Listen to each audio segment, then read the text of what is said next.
All right, what I'm going to try to show you guys today is the inner workings of a 4th gen Cummins turbo. This is a fleece unit that come in as a core. Hooked it up to our vane commander, and it showed that the actuator was no good. Pulled the actuator off here to find that the mechanism here, you cannot get that dude to move. Retested the actuator on a different unit, and it passed good. We see actuators fail more than we do turbochargers, but these turbochargers can stick. This nozzle ring assembly here can stick, and that's clearly what's happened. I can take a hammer and a punch and I can get this to move, but it's definitely not right. So you have to orient this in a way that you can see that right in there in the oil drain, there is an Allen key, right? So you orient the nozzle ring so that you can get in there with an Allen key and knock that dude loose. Doesn't have to come all the way out, just has to be loose. What that does, it'll allow you to pull your sector shaft out. Now, this nozzle ring isn't attached, so you couldn't, the actuator would have nothing to grab here. I'm going to take the side of it off here. The compressor cover off, excuse me, so that we can then get the rotor assembly apart and we can get down a little bit deeper into this turbo.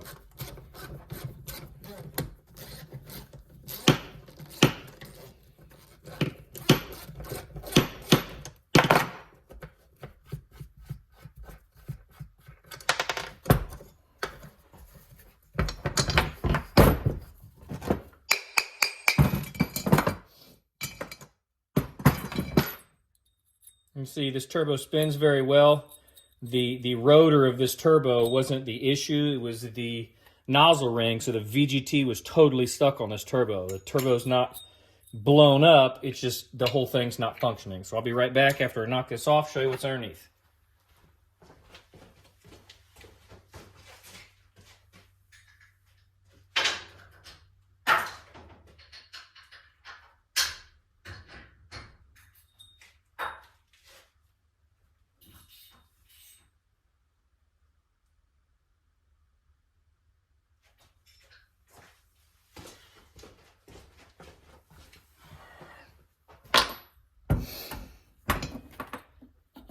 Take the compressor nut off.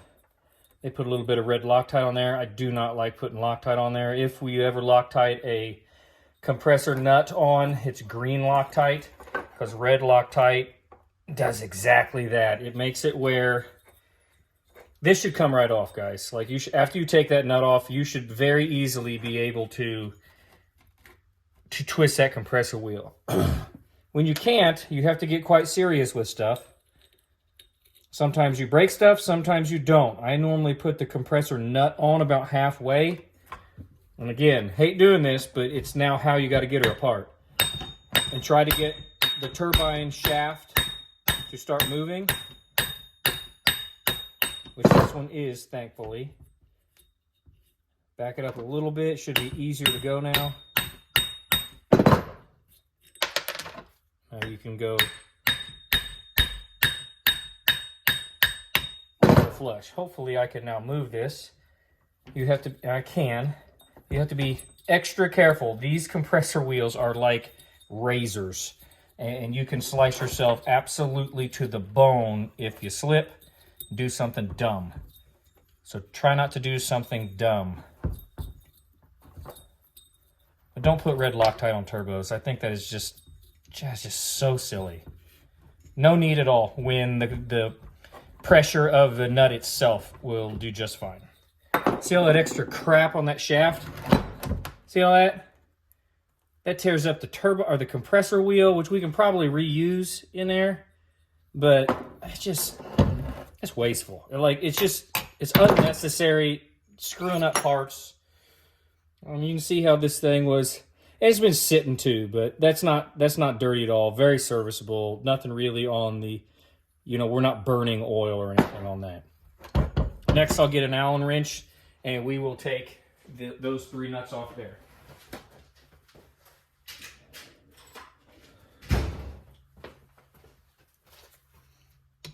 It's not that size.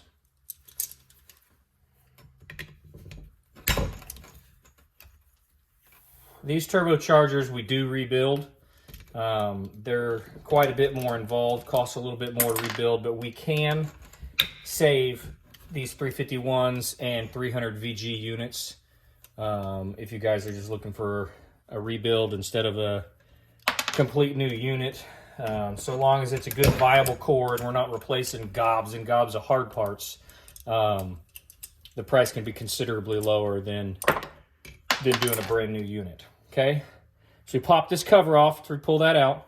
That's when you'll find your thrust bearing, all your collars, oil slinger in there. We took the sector shaft out earlier, which is this dude right here. This runs through this hole and then grabs the unison ring here. Hopefully, yep, I can just pull this out. These come out of here as well, so be careful when you take these apart. When you install these, they rock down in. Now this part is stuck. Oh, there we go. They come out pretty easy. This is your unison ring. And this part goes up and down as the VGT actuates. And that's what gives you your exhaust brake and your faster spool. So what we got going on here, you can see all of this. Find a pick or a screwdriver here so you can see better. You see all this carbon right here. We do not want to see carbon there. And there's a sealing ring right here that is supposed to move. That is where you oftentimes see binding. And when that gets stuck, and that is a very stuck one, I'll knock that out in a minute. Let me see if you can see in here. Maybe right there. You see that galding inside this unison ring? This one isn't bad, but you start seeing the galding, and you can get galding on the exterior as well, where it rides another portion of the housing. But that is what's happened, is we have got carboned up so bad that this ring is now stuck slightly too big, and the unison ring has been having a really hard time going up and down, which drags on the actuator, which is putting more and more stress on that little electric motor. That electric motor will absolutely burn out. So when you're working that electronic component too hard, your actuator goes out. Oftentimes guys will be like, oh, I just need a new actuator, and they'll actuator swap it. But that new actuator might be strong enough to force this turbo, this unison ring, to work for a little while. But then that wears out within, let's call it, 3 or 4 weeks, and you just bought a brand new holset unit for $1,650 and you're madder than a hornet. If it's always recommended to replace a VGT unit as an assembly. Can you just actuator swap it? Absolutely. We do it all the time. It is advised to, if you just actuator swap it, you know that the actuator is at fault. You're not just guessing. Because if you go guessing, you could very easily guess wrong and just waste money, whether it be a reman turbo. Man, that is really stuck. Whether it be a reman actuator or a brand new actuator, it could be the same result, getting this thing, same result, burning them up. Let me whack on this a little bit, see if I can get it out so I can show you how this unison ring is supposed to move. Probably going to break this sealing ring though. But it popped out. That portion of it popped out. So maybe we're just stuck in there with some crud and I can get this dude to come out here. I bet you I gotta break this thing.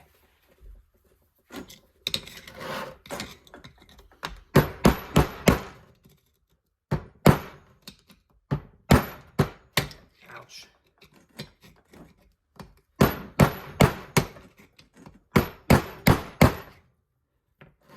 Well, we are going to break it one piece at a time, it looks like.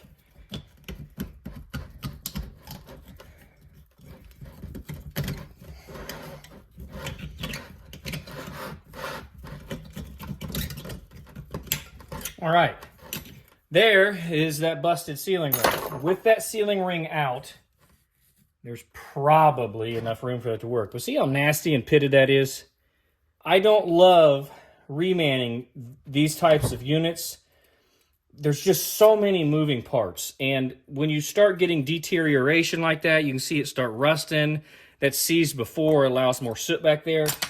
These things are just more prone to give you fits. Can we rebuild them? Absolutely. Should you rebuild them? Just depends. Sometimes yes. Especially on like cab and chassis stuff, yes, because those turbos are very hard to get and they're very expensive once you do find them. So this, see how it moves now? All the way sunk in, all the way out. It should move very easily, where before this was completely stuck. Couldn't move it by hand at all. The reason that this turbocharger stuck was because of this ring. Now there is another ring. It's an assembly ring that is pretty good and stuck on this side. It's a wiper. That wiper runs on the other side of this. Normally you can see where it rides. That normally doesn't stick the turbo nearly as much as it does on the interior one. But there's 2 sealing rings on here. The other one sits on the outside as you put the turbine housing on.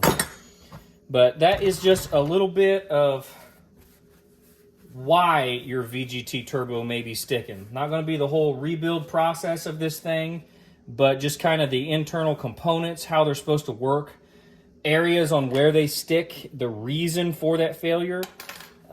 Don't just actuator swap a turbocharger that you think just needs an actuator, because oftentimes it can be the turbocharger itself and the actuator is still good. So if you're having problems, make sure you do proper diagnostics before you just jump into spending money, because you're not just throwing a couple $100 away by guessing on a unit like this. You are on the cheapest side doing it yourself, around $1,000 to guess on an actuator. The components are in good condition before you just condemn one or the other. Hope that was educational, guys.